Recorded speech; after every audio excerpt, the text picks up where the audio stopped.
हजारो वर्षापूर्वी एका छोट्याशा गावामध्ये एका सिद्ध पुरुषाचा जन्म झाला आणि स्वामी श्री काडसिद्धेश्वर स्वामी म्हणून ओळखले जाऊ लागले. आज त्या ठिकाणी कणेरी मठातलं काडसिद्धेश्वर मंदिर आहे. तुझा अंश बनून हे बाळ या जगात आले आणि आई होण्यातच बाईपणाचं खरं सुख असतं. कसलं सुख, याची नुसती एक चाहूल लागली आणि नशिबाने पलटीच मारली माझ्या. तू जन्म दिलेल्या बाळाचं काय, तुझ्यानंतर त्याचं काय होईल याचा विचार केलायस तू? म्हणूनच मला यातून मुक्ती हवी आहे. सगळा अंधार दिसतोय. श्री अदृश्य काड सिद्धेश्वर स्वामी सांगतात, जगण्यापेक्षा जगवणं कधीही उत्तम. श्री अदृश्य काड सिद्धेश्वर स्वामीजी हे मुपीन काड सिद्धेश्वरांचे शिष्य आहेत. त्यांच्याकडे जादूचं चक्र आहे ना? नाही ग बाई, त्यांच्याकडे कुठलं जादूचे चक्र नाही, पण त्यांच्याकडे क्रांतिकारी परिवर्तन पण करून घेण्याची जादू आहे.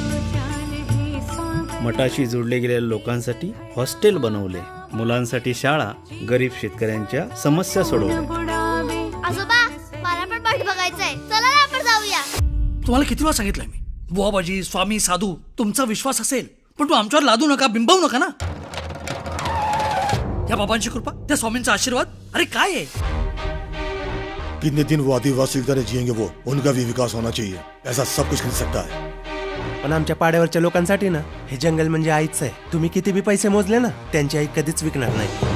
आयु या जंगला आहे काड सिद्धेश्वराई पोर. काड सिद्धेश्वर काही न काही आपल्या हृदयात हात.